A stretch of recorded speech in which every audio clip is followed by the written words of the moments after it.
It's Vegan Freak Radio number 103 for the 13th of December, 2008.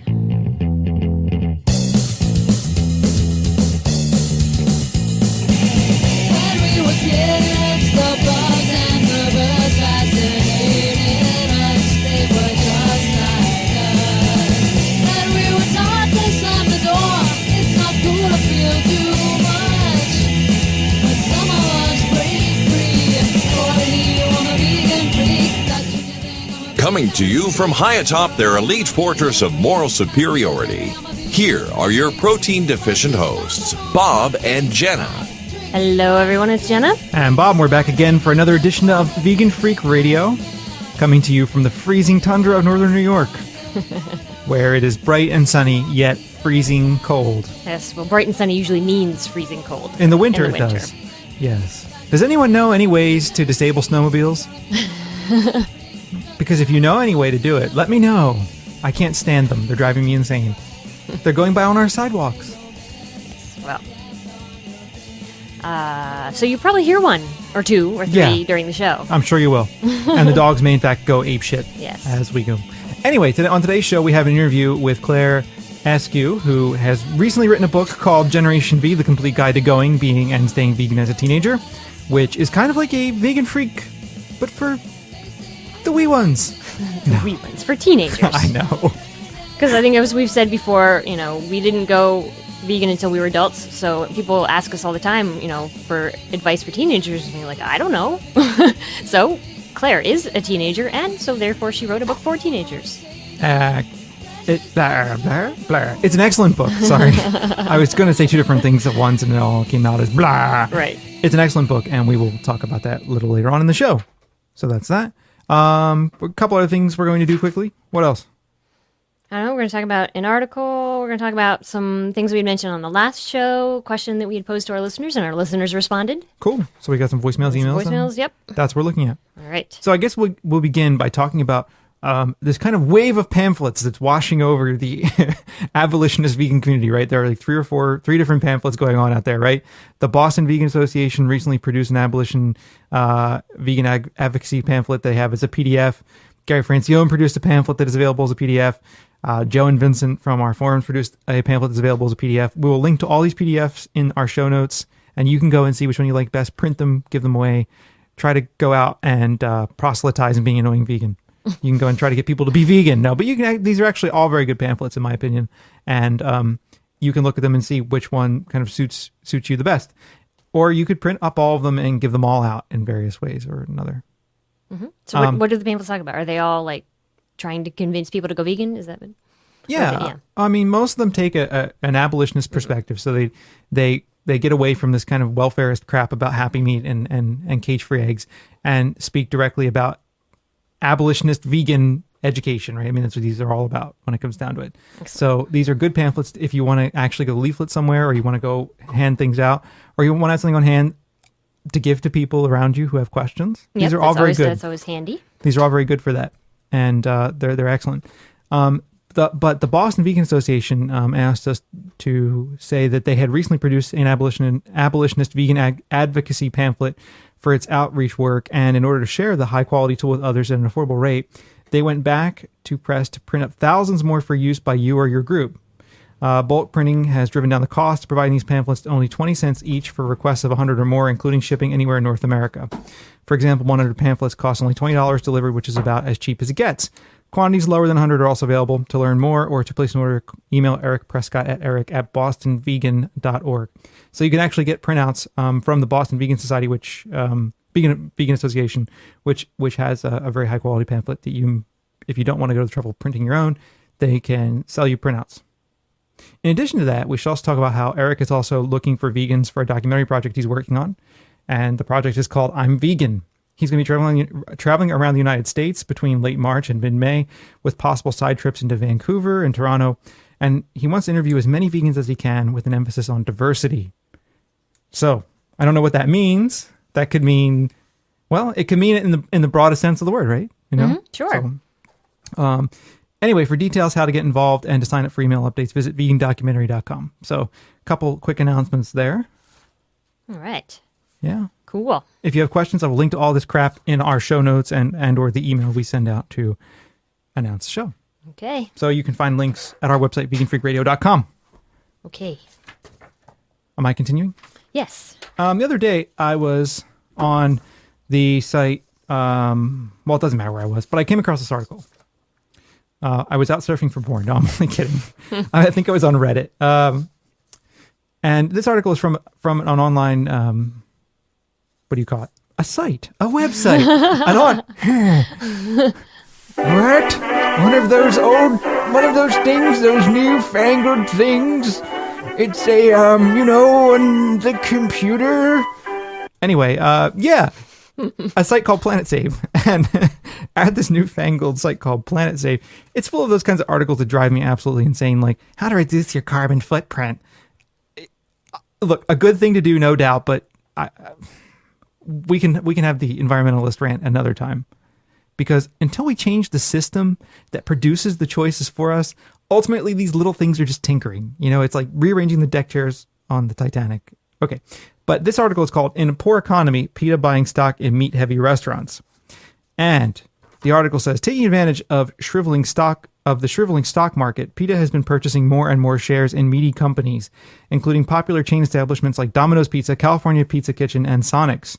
The surge in stock purchases comes shortly after PETA's call for donations, not only to them, but to other animal rights organizations also hurting in the economy. PETA has bought stock in meat companies for years. They already had a large holding in Tyson Foods, one of the most notorious animal abusers in the meat industry, and recently purchased even more. But what will PETA do once they own enough shares in these companies to be a deciding voice? Would we find vegan cheese options at Domino's? Would they eliminate meat altogether from the menus and perhaps risk running the chains out of business? Or perhaps they'd make the age-old rumors come true by changing pepperoni and sausage to mostly soy or wheat protein. PETA first began engaging in shareholder activism in 2003 when they purchased 240 shares in Tyson Foods, enough to allow the organization to speak at shareholder meetings. The industry has watched with a cautious eye ever since. Factory farming is among the most environmentally disastrous industries, topping even the transportation industry in its impact on global warming. While PETA pushes for animal rights, their actions also promote a healthier environment. Our campaign has already paid dividends for animals, so we're forging ahead with it at any price, said PETA Vice President Bruce Friedrich. During hard economic times, the most vulnerable members of society, including animals, still need protection from exploitation and abuse. So I thought this was an interesting article, right? I know some of you out there are like, oh, this is great. Like PETA's buying stock in meat companies. Which means they're profiting off the suffering of animals. Well, if they're paid dividends on those stocks, yes, they are profiting from animal exploitation. Mm-hmm. That's the thing I'm getting at here is like, why waste their time? I mean, I understand the argument for it, but to me, it's like a waste of time. Imagine the millions or thousands or however many dollars they're spending on this.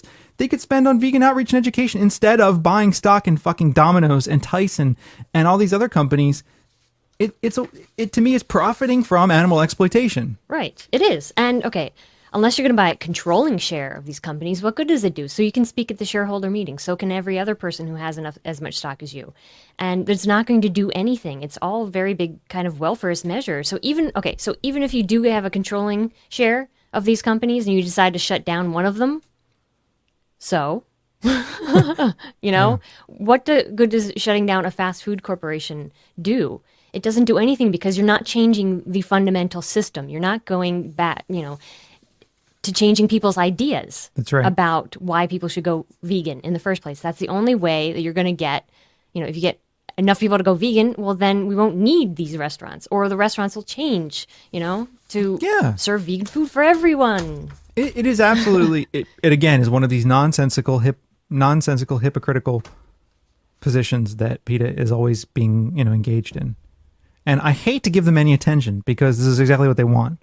However, I think this is so stunningly stupid, I have to say so. I really do think this is absolutely stupid. And anyone who gives money to this organization is idiotic. I can't understand. If you know these things about PETA and you still give them money, what are you thinking? What are you thinking? Your money is going towards buying stock dividends in Domino's Pizza. And okay, Domino's Pizza aside, Tyson. Yeah. Tyson! This is a company that kills animals for profit. Not just a little company, a humongous company. But let's remember, the primary point of any company, right, Any CEO of any corporation, if they tell you that their job is anything except delivering value to shareholders, they should be fired, because that's exactly what their job is as CEO, is to deliver value to shareholders.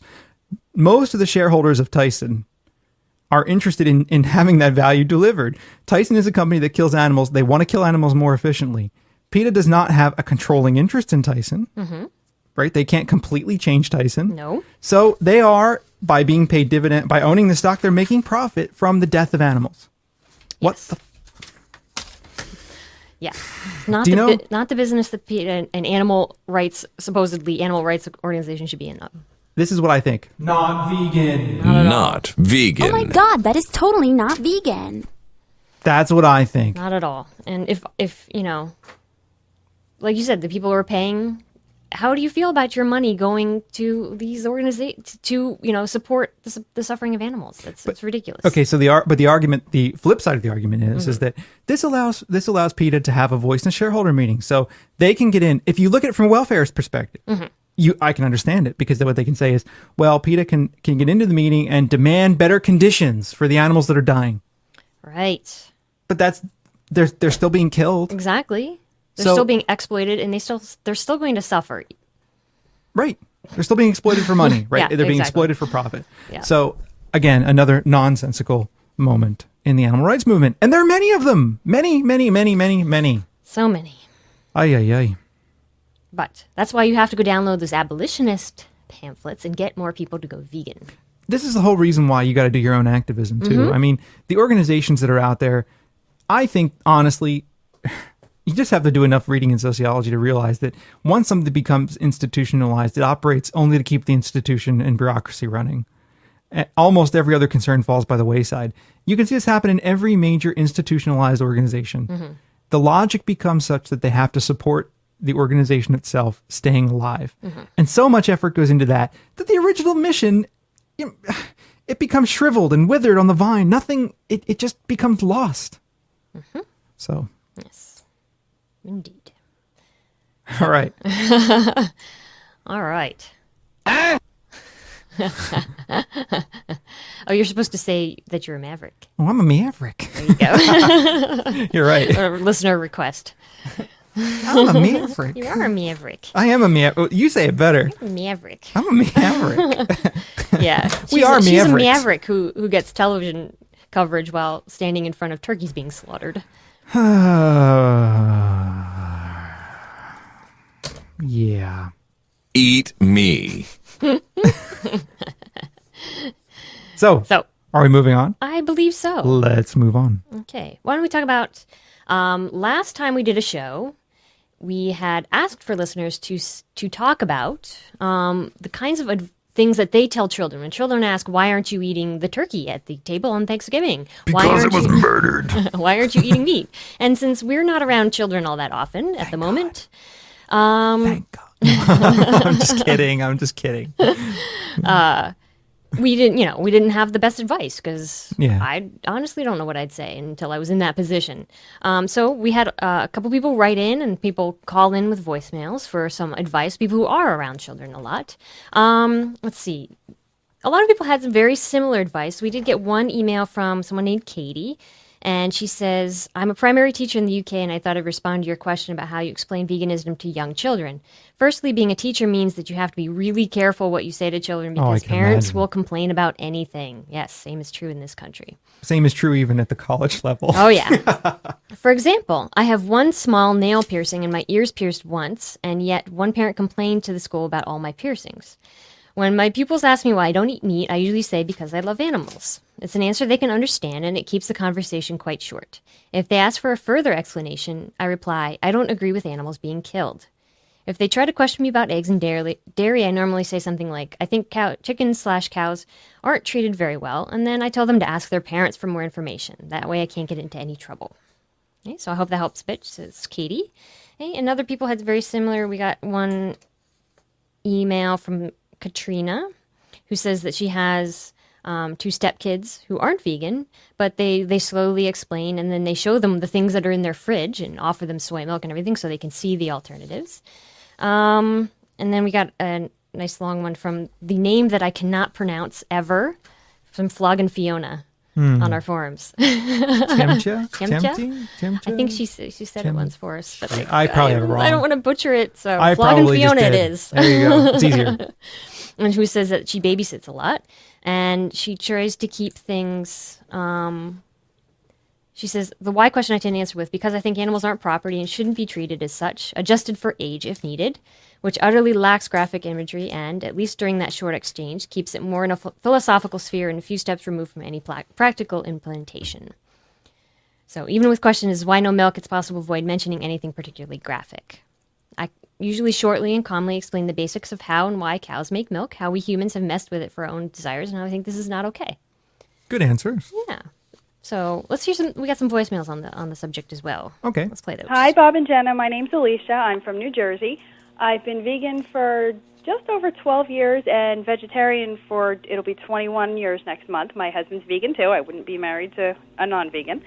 And about your question about what do you say to somebody who asks why you're vegan, especially if it's at the dinner table, I would tell them why I was vegan. What I usually say is something to the effect of, well, I won't go into detail, but basically I'm vegan because I don't believe in exploiting animals for any reason, and of course you know that that animal had to suffer and die to be on your plate.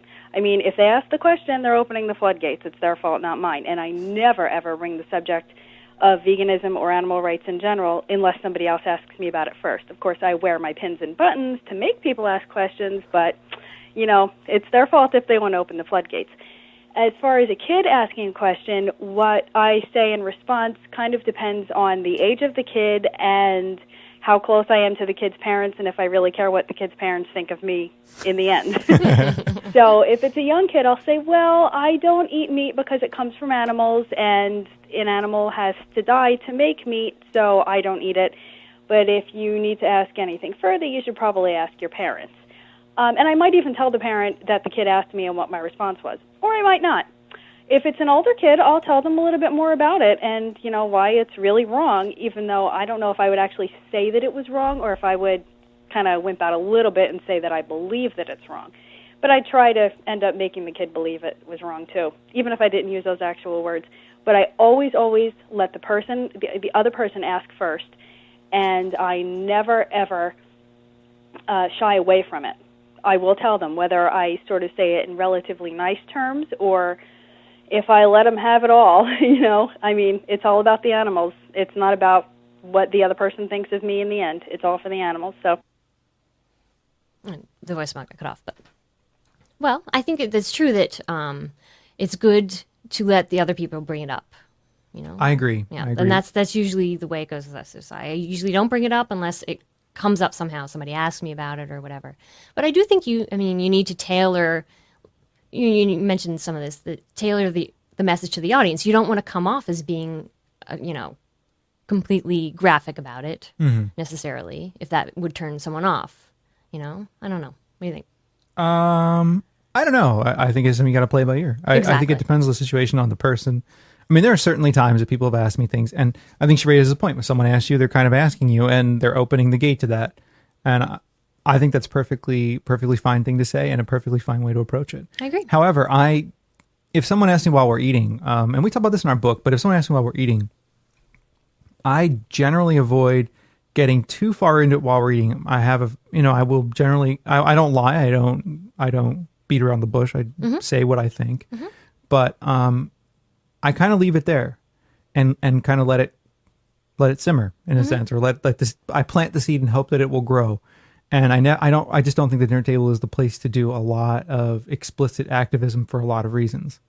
And the reason I think that is because I think it engenders a lot more negativity towards you and towards the idea while people are eating meat products than anything else. So I generally like to wait. Yeah. Yeah. Plus, people get a lot more defensive if they're sitting there with a piece of meat on their plate. Yeah. That's what I mean. Yeah, exactly. So and I think people see that on their plate, and then it engenders that kind of frustration in a sense. And I prefer, I don't lie. If someone, if they keep pushing it, sure, I'll go there. But in general, I try to keep it broad and relatively straightforward and relatively ungraphic at first. Yeah. Yeah.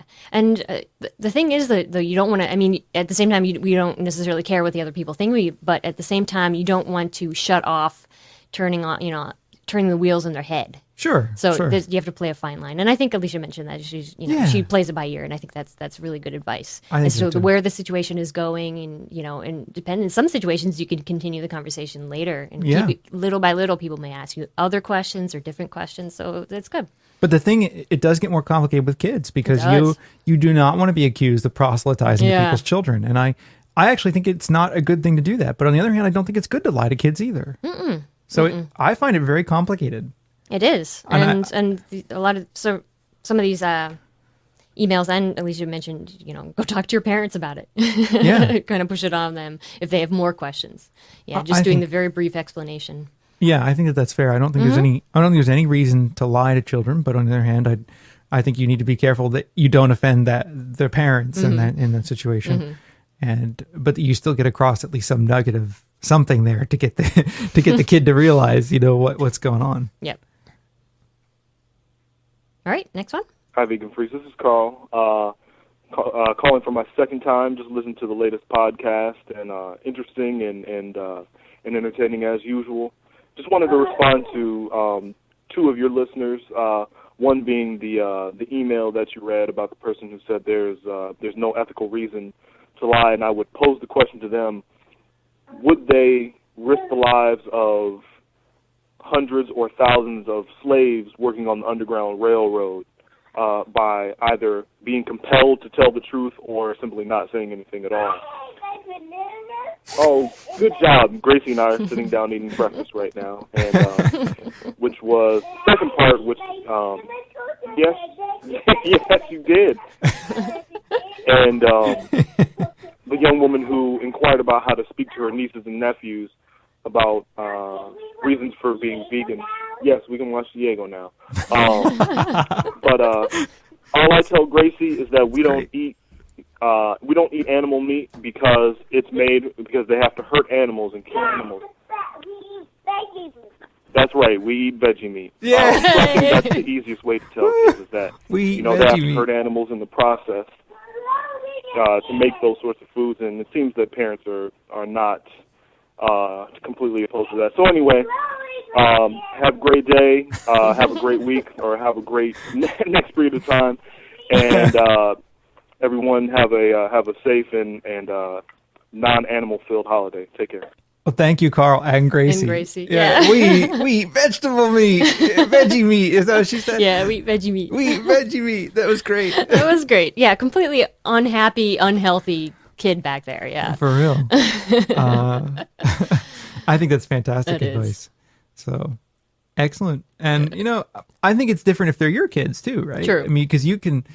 With your kids, it's your responsibility, like Carl has done, to take it on the responsibility to educate his children in his values. And I think what is parenting but educating children with your value system? Yeah, but I also do like Carl's simple explanation. Like, they have to hurt animals to get the meat, and I don't agree with that, So that's why we don't eat it. And it's simple, too. It is. It's very simple. And they like animals, and they can understand that, I think. Yeah, I think there's a period where most kids are growing up, and they I could be wrong, but I think they empathize or understand animals better. And then at a certain age, you learn, or we learn as a culture, to get over that. And I think that's a really, that's an interesting place to be. That's probably when kids start to ask all those questions, for sure. We have one more on this, too, from Heather, right? Yes. Hello, Vegan Freaks. My name is Heather. I'm calling you from the rolling green hills of East Tennessee. Not the most vegan-friendly part of the country, I must say, first of all. And I have to say, I am drunk. I'm drinking White Russians tonight, so yay me. I wanted to call in response to first, let me say I'm drinking the White Russians with soy milk, okay? Yeah. So the person that had written in about their niece, who they needed some advice about children, and they were going to be helping raise a niece, and they weren't really sure how to deal with the whole vegan thing. I'm a mother of two. I have a 9-year-old and a 5-year-old daughter, so I thought I might have a little, quote, wisdom here. First of all, when you're dealing with other people's children, the best thing to do is keep your mouth shut. So I think the fact that she really didn't say anything at the dinner table was probably the best thing to do. Really, when you're dealing with other people's kids, it's best to just say something like, you know what, I don't eat meat because I don't like it. Let's just leave it at that, because especially young children, as they get older, if you're talking about a 15 or 16-year-old, it's a totally different situation. But a young child, just say, I don't eat it because I don't like it, period. Let's leave it at that, okay? My kids are not shy about telling their friends at school why they don't eat meat. They don't care to say, look, I don't eat meat because I don't eat animals because it's cruel, and the fact that you go hunting with your dad every weekend is disgusting, and that's cruel. But that's the way that I've raised them, so that's different, right? But when you're dealing with other people's kids, for example, my daughter has a friend over tonight, and she decided not to come over until after dinner.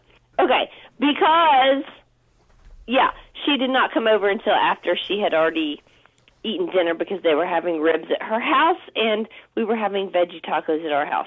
Anyways, if she is helping raise her niece, there will come a time where she can have this discussion with her niece about meat, and she should discuss that with her brother or sister, whoever is the parent of the child, and decide when that time is appropriate, and then they can discuss where meat comes from. I showed my children the video about meat, the meat your meat.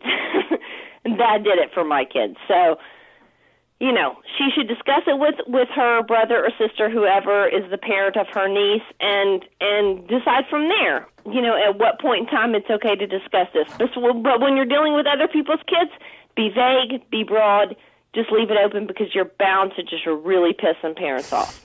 I hope that helped, and thank you so much for your podcast. It's been so helpful. Goodbye. Well, thank you. I don't know. I'm really troubled by that. By one of the things, I agree that you need to leave it broad and be careful. You don't want to upset and offend people, but I don't really agree with saying to someone, I don't like it. If a kid says to you, why aren't you eating meat? I don't like it. It's kind of true. Here we are about truth and lies again. It's kind of true, but it's also, I mean, you may or may not like it, right? I don't know. What do you think? I don't know. I mean, if a kid is really young, like maybe like 3, they probably wouldn't even notice that you're not eating it anyway. But I don't know. It's really tough. But I guess it's all a matter of also what you're comfortable with. You know? True. That's true. So, I mean, that's, you know, a slightly different advice than some of the other people giving. So I think it depends on what your comfort level is talking about. And she mostly said don't talk about it at the dinner table either. Yeah. So perhaps later on, you know, if it comes up again or somebody mentions it, well, you know, I don't eat animals. And your comfort level also with the parents too, which is something she pointed out. Yeah. But another part of me, though, is kind of troubled in some ways. And I'm not saying I know a solution to this problem, but another part of me is kind of troubled by it. Because if we're avoiding the question, in a sense, we're also avoiding what's at the heart of the problem. And we wouldn't avoid the question if there were other things at stake. I think, you know, if there were issues of racism or sexism at stake, I don't know if we would avoid the question in the same way we would if there's an issue of speciesism at stake. True. Do you know? I'm not saying I know what the solution is, because I have no idea. Right. I have no clue what I would do in that situation. I'd probably go in the direction where Carl went, actually. But I'm not saying that's the right way to do it. I don't really know. I have no clue. It's like everything. I can't tell you exactly what's right for your situation, but exactly. And I'm just simply raising things for you to think about. Yeah, I think all of these are great things for people to think about and decide, you know, and that helps people think about it beforehand, so that if they are in this situation, they can read the situation and see what might be the most appropriate way to go. Absolutely. But I think all great pieces of advice, and it was good to hear from all of the people who called and all the different experiences they bring to the table about dealing with this. And it's a tough thing to deal with, no question. It is. No question about it. All right. So I don't know. Shall we get to the other voicemails? Sure. We got some more other general voicemails that we thought we'd catch up on this week. Okay. I'm not going to play the voicemail theme. Okay. I don't feel like it. We've already listened to voicemails. Right. Let's just go right into it. We'll go right on. Bob and Jenna, what's going on? All right. So here's the deal. Definitely drunk dialing you guys right now because I'm lost, and I was trying to find my girlfriend, my friend Lucas's girlfriend's number, because Luke's drunk too. I came outside to smoke, and I started wandering around. I don't know who the fuck I am. But anyway, I was trying to find her number, and I was like, oh shit, I got your guys' number on my phone. Let's call and see what's up. Anyway, here's the deal, guys. I like you guys' show a lot. You guys are really fun to listen to. Sometimes when I'm just like hanging out by myself, I'm like, dude, let's put on Vegan Freak and let's hang out with Bob and Jenna for a little bit because they're badass and they're like my buddies and shit. That's what I feel like sometimes, and it's fun. And you guys you show me a lot of good stuff, and I like it. All right. Anyway, you guys take it easy. Talk to you guys later. Excellent. Thank you. I have no idea who that was, but it was funny. He didn't say his name. No, he didn't. Yeah. But, well, thank you for the compliment. We like the drunk dials. Yeah. And you can put us in your phone, 267-295-1944. Emmy's getting ready to bark at something else. Probably a snowmobile. Hey, Bob and Jenna. This is Martha, or Delmar831 on the forums. I was just calling because I wanted to share something that my family did, or is going to be doing for me, hopefully, that I am just stoked about. So I had spoken with my father about going to his house for Thanksgiving and letting him know that I was very uncomfortable being there, considering the food that they were going to be serving, and told him basically that, if we could have a vegan Thanksgiving, I'd definitely go, no problem, but that I might have to reconsider if they're going to have other stuff there.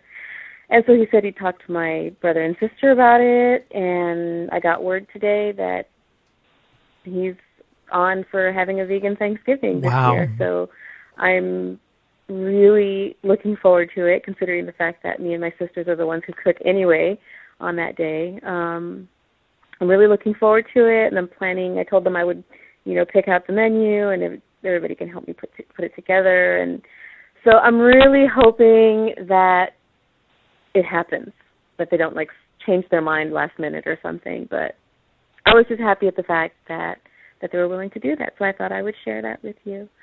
Hope everything is going well, and I look forward to your next podcast. Thanks. Bye. Oh, how did it go?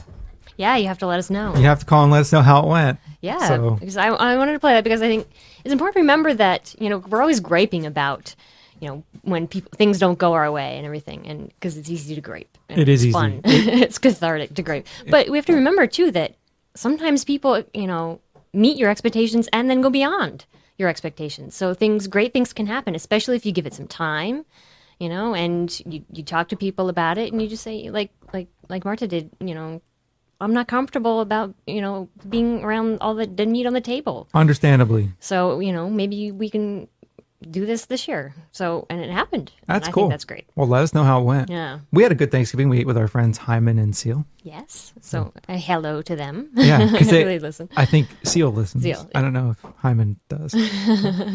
Yeah. Yeah. So we had a nice Thanksgiving with our tofurkey. We had tofurkey and all kinds of stuff. So it was cool. Yeah. All right. Moving on. Hi, this is Michelle, and I'm calling from Cape Town, South Africa. And I was listening to your podcast this morning, and I want to respond to the caller who phoned in with questions about breastfeeding as a vegan, and mentioned that her in-laws were less than supportive about this. And I just wanted to share with you my story, which is that I've been a breastfeeding vegan mom to 2 kids. And I had my little girl and adopted another little girl when my first daughter was a year and a half, and breastfed both of them exclusively for well over 6 months, and on demand for quite a while. My eldest daughter I fed for 2.5 years on vegan milk, and we're a vegan family. Myself, my husband are vegan, and my children, now that they eat food, are vegan, and they're healthy and strong. And I had a lot of resistance. A lot of people aren't very supportive of it, and here I don't know many vegans, so people think it's pretty weird, and the usual criticisms are leveled that there's absolutely nothing wrong with vegan milk, and whether or not you're vegan, you're going to pick up slack for breastfeeding anyway, because people aren't that supportive of it, especially kind of people of one's parents' generation, where it was less than popular. So you just do what you're doing and know that it's the right thing that you're doing and the best thing that you can do for your kids, and there is nothing wrong with your milk. And that's, what I wanted to say. I felt quite strongly when I heard that message that I wanted to respond to it and offer her some support, because mothers need it. Excellent. Excellent. So thank you for offering the support for that listener. I'm sure it's a rough situation to be in, and it's good to know that there are other people out there doing the same things. For sure. So, thank you. Yeah. We haven't gotten too many calls from South. We had one other caller from South Africa a number of years ago. So yeah, it's been a I know while. we have listeners there, but yeah, it's good to hear from. It's nice to hear from people around the world. The rest of the world, yes. It really is. It really is. Okay, moving on. I think. Oh, I know what's wrong. Sorry. Hey, Bob and Jenna. This is Megan. I'm hair persona on the forums. Hey. Hey. I just had the most frustrating experience. I went to lunch with a coworker, and veganism came up because the goddamn restaurant put goddamn pesto cheese on my goddamn wrap, even though it didn't say on the goddamn menu there was pesto on the wrap. Anyway. Sorry. During this conversation, I managed to get, I swear to you, every single asinine, stupid argument against veganism that exists. Oh, boy. I got, but the Native Americans did it. I got that animals are lower than us. I got, well, I'm an adventurous foodie and I'm going to eat whatever I want. Veganism is like a religion. I swear to God, I felt like it reminded me of Bill Hicks did a stand-up thing where he was talking about religious people who believe that God put dinosaur bones in the earth and to test our faith. Yeah, and Bill I Hicks heard said that. something like, "Yeah, I think you were put here to test my faith, dude." And that's exactly how I felt. I was like, I went straight home and listened to you guys and felt so much better. Good. So thank you for being the impetus for me not to go back to work the next day and strangle my coworker. Anyway, I love your guys' show. Keep up the great work, and I hope you're having a good Thursday. Bye. Well, thank you. Sometimes when you hear that kind of stuff, there's just one thing you want to do. Shut the fuck up! In case you can't understand it, shut the fuck up. Shut up. Shut the fuck up! Shut up! Yeah, that's sometimes what you want to say? Yeah. It's amazing how rude some coworkers can be. I mean, it's like I wouldn't even dream of sitting at, lunch with any one of my coworkers and grilling them or, berating them about what they eat. Yeah. I like no matter what the situation was, it's not right. It's because you're a decent human being. Oh, right. You're a decent human being Yeah. who respects other people's space and issues. And, Right. You don't have issues, I guess, is the point. Right. So, oh man, people are just, sometimes they're so frustrating. Yeah. They're so frustrating. It's like, you just want to, You dumbass. yeah. Oh, you must be some kind of crazy person. You just want to go, yeah. Whoa. Emmy just moved the entire studio pretty much. All right. So, yeah, but it's good that you were patient, because even though there are times you want to really go crazy, you try not to. And I think it's better in the long run. It is. You just take a deep breath and know that they're doing it because you're pointing out that there's something wrong with the way they're eating, and they get defensive. So That's right. You could pull the Oprah thing. Thank the hummus for coming to our table. Yeah, she's not vegan anymore. Is she? No. No. Everybody, this is the thing that cracked me up about the whole Oprah thing. Everybody's like, oh, Oprah's going vegan. It's the second coming of Jesus Christ and all this other stuff. Everybody was like going crazy when Oprah went vegan. And you know what? I looked at it and we looked at it. Everybody knew that it was temporary. Come on. Anybody who had a half a brain knew that this was bullshit. Yeah, because she was calling it a cleanse. She was calling it a cleanse. And, it's just more of her, her guru chakra aligning bullshit. That's all it really is. And it's like anybody who thought that that was going to change veganism or change the animal rights movement or be a watershed moment, they had their head planted very, very deeply in their colon. So anyway, sorry for those of you out there that may have felt that way. I'm referring more to public personalities rather than any of our listeners, all of whom I love and give a big hug to. Hugs. All right. So we have one more. No. No. No. Do we have one from Connie? Oh my God! I skipped Connie. I can't skip Connie. We haven't heard from Connie in a while. I totally skipped Connie. Connie's a long-time listener. She is. All right, Connie. Hey, Bob and Jenna. This is Connie. I just finished listening to your... She's from Philadelphia. Yeah. episode 102, and I would say it was one of my favorites in the last several.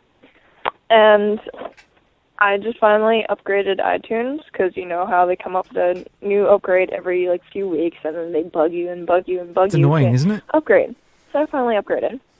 And I love the new visualizer.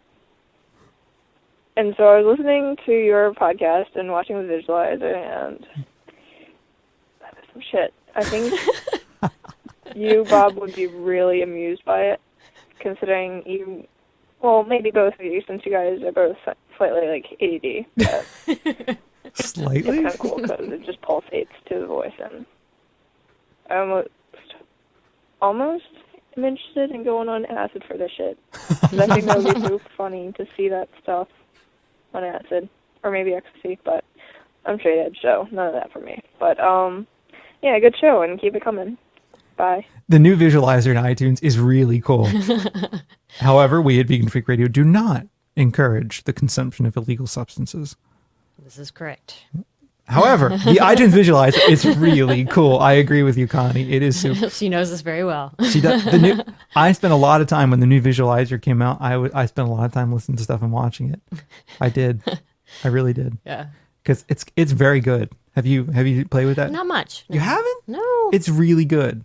I'll have to play with it then. It is full screen. It's Okay. excellent. All right. Excellent. I've got a 2-monitor thing in my office. It's cool. It's cool. So thank you, Connie. And sorry we forgot about you. All right. All right. Now I think that we're done with the voicemails. All right. We're done with our voicemails. That means that we are going to move on to our interview with Claire. Claire. We're here today with Claire Askew, who was born in 1990, and she went vegan a few days after her 15th birthday. She currently lives in a suburb of Kansas City, where she has written for the teen section of her local paper. In addition to reading anything she can get her hands on, she enjoys listening to alternative/riot girl/indie music, writing poetry, and baking. She plans on attending a liberal arts school far from Kansas, studying English and gender, and spending the rest of her life writing. And her first book, which we're going to talk about today, is called Generation V, The Complete Guide to Going, Being, and Staying Vegan as a Teenager. So welcome, Claire. Hi. Hey, Claire. So tell How you guys doing? We're good. We're really good. How are you? I'm pretty well. Excellent. Why don't you tell everyone out there about your book? Well, my book is basically just a complete guide to the ins and outs of being vegan and still living under your parents' roof and going to high school and all of that fun stuff. So written from your own kind of autobiographical angle, huh? That's kind of a broad topic. What are some of the specifics you deal with underneath the rubric of the very broad topic which you've just proposed? How to deal with when you want to be vegan but your parents think that it's too drastic or that you're going to become crazy or not be nourished. What to do when your friends ask you stupid questions. What to do if you don't know where to get vegan food or vegan body products and websites to visit and just all kinds of stuff. Cool. So, for example, if you're going vegan. Oh, sorry. I interrupted you. Go ahead. Everything you would need to know if you're going vegan. So, for example, how would you advise one of the many teenage listeners out there who, for example, goes to their parents and say, Mom and Dad, I'm going to be a vegan, and Mom and Dad say, you're going to starve? I would say just give it time and just show that it's something you really want to do and that you're willing to find out ways to make it work in your life. Because if they say, oh, you're going to starve, you're not going to be healthy, blah, blah, blah, and you just kind of take it and decide that, oh, and then after I leave home, then I'll be vegan, but I can't do it now, then it's going to show that you're not really serious about it. But if you just give it time and just be patient with them and show, like,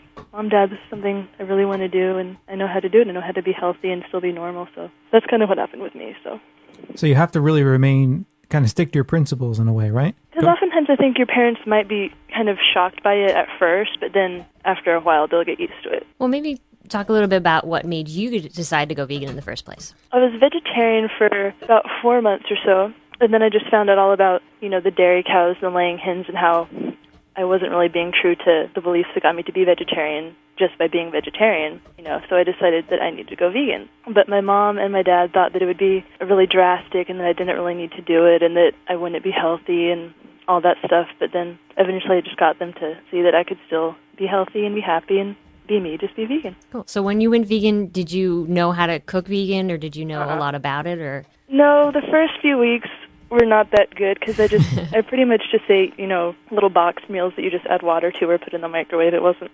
Yum. I didn't know what I was doing. So not exactly a good way to show your parents that you're not going to be malnourished. Yeah. So how did you change all of that?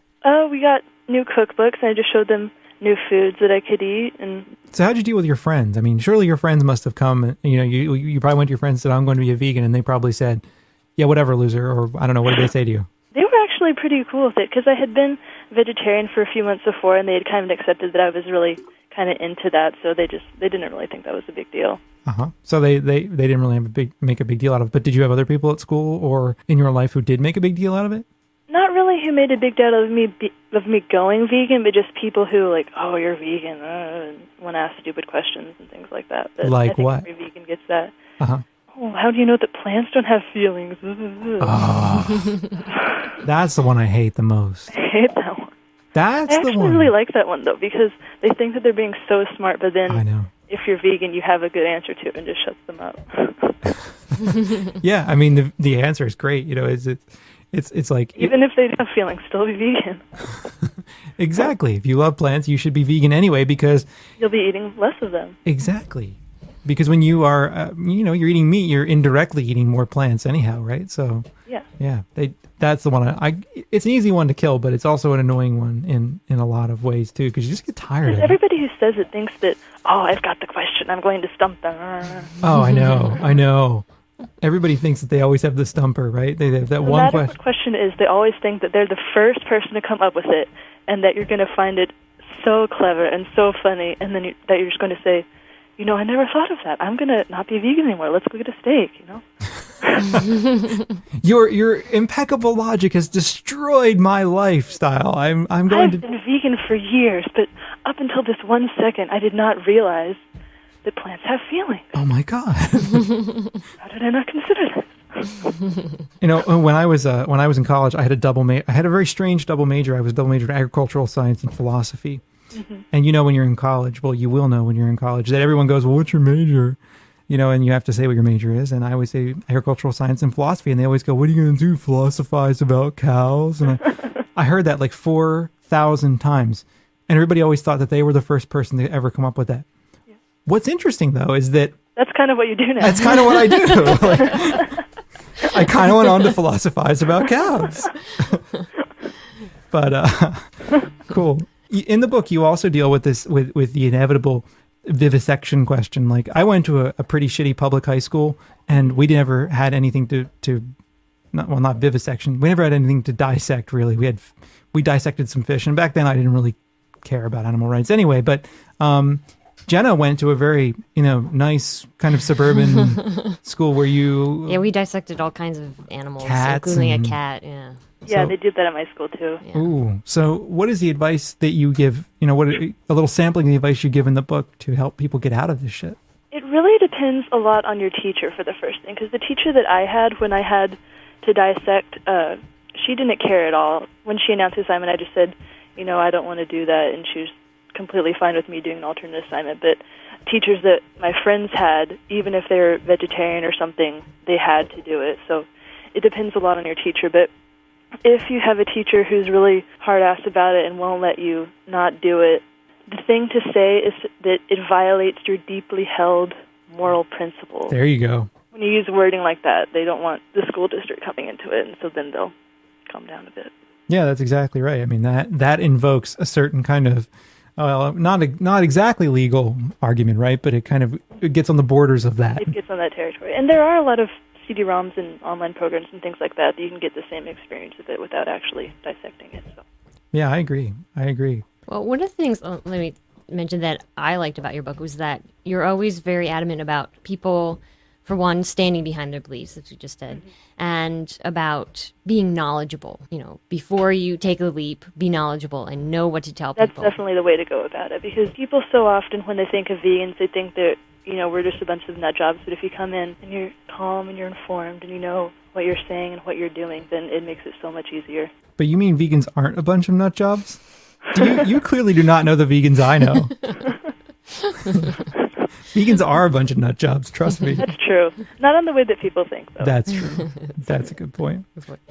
And, okay, so you went vegan right after you turned 15, and now you're senior, right? Yeah, now I'm 18. So how have things changed for you in the last couple of years, in terms of maybe things you've noticed, going through school, or things, how you deal with your parents, or anything that's changed a lot? I've noticed that I've calmed down a lot. When I first went vegan, I was so on fire with it and excited about it, and every single person that I ran into, I had to tell them all about why I was vegan and why you should be vegan, and that's not always the best approach, and so I've calmed down a lot now. So you're less of a vegan evangelical these days, huh? Yeah. So in your book, right, you give a lot of advice to people who want to go vegan. Earlier you said the thing they really need to do is to stick to their principles. And to do that, what if what if your parents are really, really resistant? You still just stick to your principles, or how do you deal with that kind of tension that may arise in a family that has a difficult time with it? I'd say just give it time, because even if your parents are being really tough about it, if you stick with it and you show that it's something you really want to do, they'll calm down. And how about those people out there that don't have friends that are as cool as yours? Do you think that they should try to get their friends to understand, or should they if their friends won't come around, what should they do? I think if your friends are really your friends, then they'll come around, and if they don't, then you need to get new friends. Sometimes you just need to get new friends, huh? Yeah. And, another thing I thought was interesting about your book, too, is that you aren't really afraid to kind of make a stand for the kinds of principles that you believe in the book, including the kind of bankruptcy of welfarism as an ideal. Mm-hmm. So oh, God. What's that all about? Don't be a welfarist. That's my advice to the teenage vegans. Just don't. But it's cool. You got PETA too, man. And there's stickers and Vegan t-shirts. Freak has stickers and Vegan Freak's not welfare. Good point. That's true. We have stickers and cookies. Come to the dark side, right? But there all that stuff, it's cool, cool. Yeah, everybody does it. It's it's so nice. Yeah. But really, what are it's a complicated idea in a way, right? And for a lot of people, it goes against the grain of what they would think is common sense in some regards. I think the abolitionist approach. Any sense if you're really vegan? Yeah. I can kind of understand that from a vegan perspective, but just having logic perspective, how if you're not vegan, right, how you might do all that. But if you're vegan, I don't understand at all how you would be promoting cage-free eggs and happy meat and all that crap. Oh, I completely agree with you. And that's one of the things I really liked about your book, is that you're really not afraid to kind of get in there, lay your opinions on the line. You actually practice what you preach. You say in the book that people need to really stick to their guns and, say what they believe, and you get in there and you stick to your guns and you say what you believe. And trust me, you're going to find out as the book gets into wider circulation that you're taking an approach that is somewhat unpopular in the animal rights movement. Yeah, I've noticed that, but if you can't say anything important, don't say anything at all. So I agree. And you and I and Jenna and a couple of others of us can all be outcast together and hopefully make a difference in the world. Yeah. Cool. So where do you think about going to college? Well, I'm done with all my applications for this semester, so I could stop stressing out about that. But the school that I want to go to the most, it's this pretty small liberal arts school that's about 2 hours west of Boston, and it's really hippie, and it's really good for students who have a lot of passions, but they don't just want to settle on one major. I got in there. What? I got in there. When I was applying to school, I got in there. Oh, yeah, okay. Is it Hampshire? Yeah. Yeah, I got in there. Why didn't you go there? Cha-ching. Oh, yeah. Dinero, man. Yeah, that's the thing about them. Yeah, I got in there. I almost went there, actually. But the money was... That's crazy. I didn't know that. Yeah. Yeah. So, cool. Yeah, I want to go there so badly.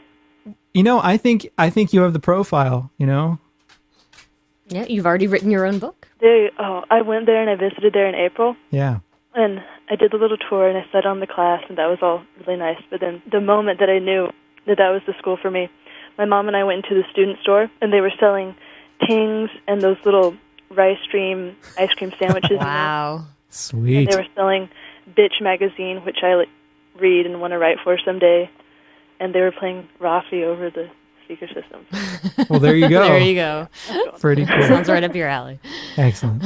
Well, Claire, thank you so much for being with us on the show.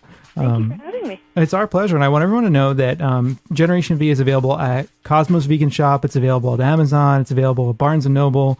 It's available at all kinds of retailers. You can order it from your local bookstore if they don't have it. Tofu Hound Press. It's available from tofuhoundpress.com, which is where you should buy it because you can get it for 15% off the cover price there. And there you go. So go buy a copy, give it to the young vegan in your life, and soon, Claire, you will have a website, right?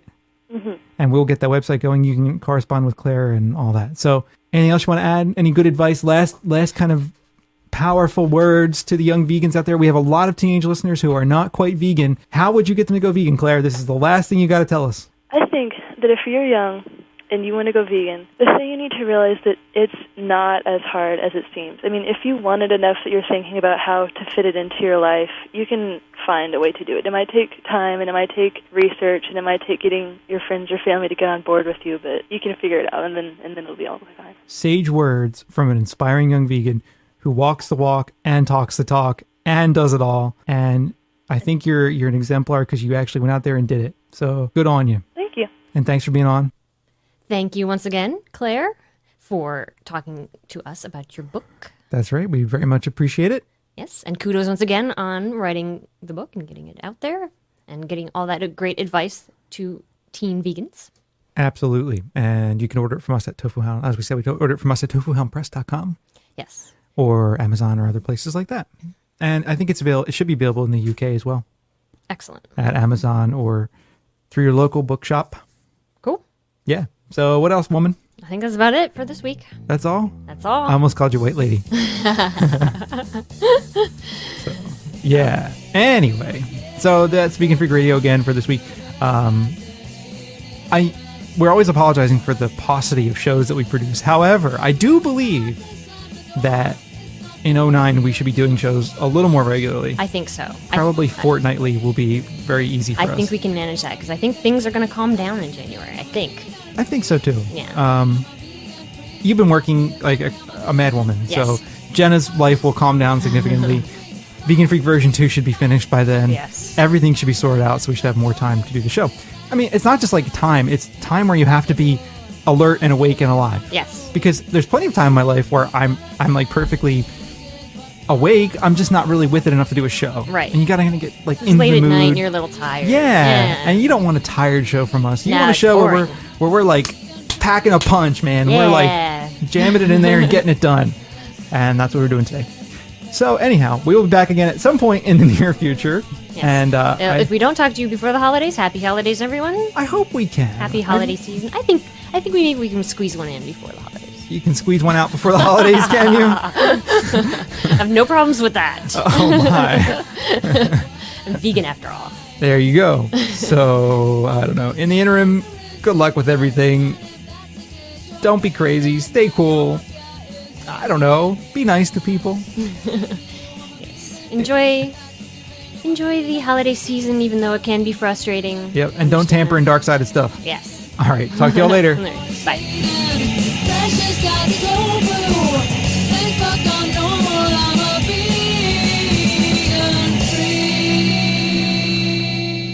We can have filters on internets. Reruns for teenagers. I know. Because I think, as we've said before, we didn't go vegan until we were adults. So people ask us all the time, for advice for teenagers. And you're like, I don't know. So Claire is a teenager, and so therefore she wrote a book for teenagers. It's an excellent book. Sorry. I was going to say two different things at once, and it all came out as blah. Right. It's an excellent book, and we will talk about that a little later on in the show. So that's that. A couple other things we're going to do quickly. What else? I don't know. We're going to talk about an article. We're going to talk about some things we had mentioned on the last show, question that we had posed to our listeners, and our listeners responded. Cool. So we got some voicemails, emails. Yep. That's what we're looking at. All right. So I guess we'll begin by talking about this kind of wave of pamphlets that's washing over the abolitionist vegan community, right? There are like three different pamphlets going on out there, right? The Boston Vegan Association recently produced an abolition vegan advocacy pamphlet they have as a PDF. Gary Francione produced a pamphlet that is available as a PDF. Joe and Vincent from our forums produced a pamphlet that's available as a PDF. We will link to all these PDFs in our show notes, and you can go and see which one you like best, print them, give them away, try to go out and proselytize and being an annoying vegan. You can go and try to get people to be vegan. No, but these are actually all very good pamphlets in my opinion, and you can look at them and see which one kind of suits you the best. Or you could print up all of them and give them all out in various ways or another. Mm-hmm. So what do the pamphlets talk about? Are they all like trying to convince people to go vegan? Deck chairs on the Titanic. Okay. But this article is called In a Poor Economy, PETA Buying Stock in Meat-Heavy Restaurants. And the article says, taking advantage of the shriveling stock market, PETA has been purchasing more and more shares in meaty companies, including popular chain establishments like Domino's Pizza, California Pizza Kitchen, and Sonic's. The surge in stock purchases comes shortly after PETA's call for donations not only to them, but to other animal rights organizations also hurting in the economy. PETA has bought stock in meat companies for years. They already had a large holding in Tyson Foods, one of the most notorious animal abusers in the meat industry, and recently purchased even more. But what will PETA do once they own enough shares in these companies to be a deciding voice? Would we find vegan cheese options at Domino's? Would they eliminate meat altogether from the menus and perhaps risk running the chains out of business? Or perhaps they'd make the age-old rumors come true by changing pepperoni and sausage to mostly soy or wheat protein. PETA first began engaging in shareholder activism in 2003 when they purchased 240 shares in Tyson Foods, enough to allow the organization to speak at shareholder meetings. The meat industry has watched with a cautious eye ever since. Factory farming is among the most environmentally disastrous industries, topping even the transportation industry in its impact on global warming. While PETA pushes for animal rights, their actions also promote a healthier environment. Our campaign has already paid dividends for animals, so we're forging ahead with it at any price, said PETA Vice President Bruce Friedrich. During hard economic times, the most vulnerable members of society, including animals, still need protection from exploitation and abuse. Vegan, is that it? Yeah. I mean, most of them take an abolitionist perspective, so they get away from this kind of welfarist crap about happy meat and cage-free eggs and speak directly about abolitionist vegan education, right? I mean, that's what these are all about when it comes down to it. Excellent. So these are good pamphlets if you want to actually go leaflet somewhere, or you want to go hand things out, or you want to have something on hand to give to people around you who have questions. Yep, these are all very good. That's always handy. These are all very good for that, and they're excellent. But the Boston Vegan Association asked us to say that they had recently produced an abolitionist vegan advocacy pamphlet for its outreach work, and in order to share the high-quality tool with others at an affordable rate, they went back to press to print up thousands more for use by you or your group. Bulk printing has driven down the cost of providing these pamphlets to only 20 cents each for requests of 100 or more, including shipping anywhere in North America. For example, 100 pamphlets cost only $20 delivered, which is about as cheap as it gets. Quantities lower than 100 are also available. To learn more or to place an order, email Eric Prescott at eric@bostonvegan.org. So you can actually get printouts from the Boston Vegan Society, which Vegan Association, which has a very high quality pamphlet that you, if you don't want to go to the trouble of printing your own, they can sell you printouts. In addition to that, we should also talk about how Eric is also looking for vegans for a documentary project he's working on. And the project is called I'm Vegan. He's going to be traveling around the United States between late March and mid-May, with possible side trips into Vancouver and Toronto. And it's Vegan Freak Radio number 103 for the 13th of December, 2008.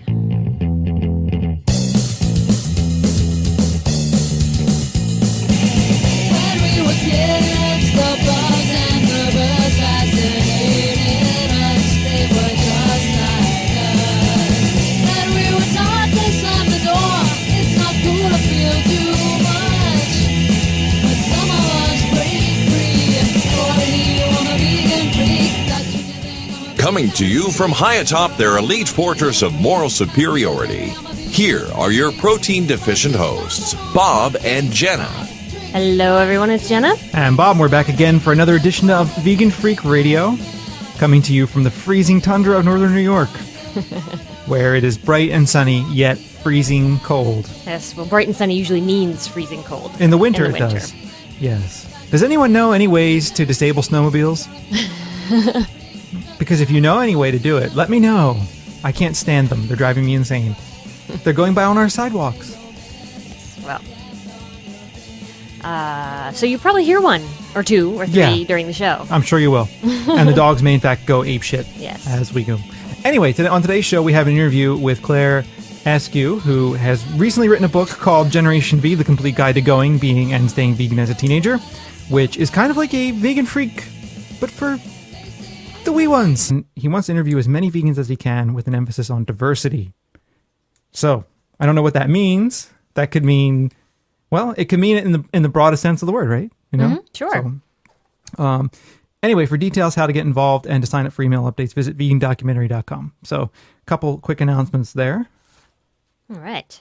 Yeah. Cool. If you have questions, I will link to all this crap in our show notes and or the email we send out to announce the show.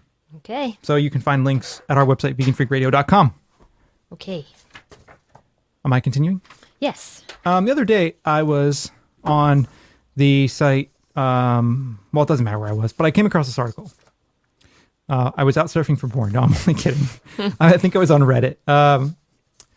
And this article is from an online, what do you call it? A site, a website. What?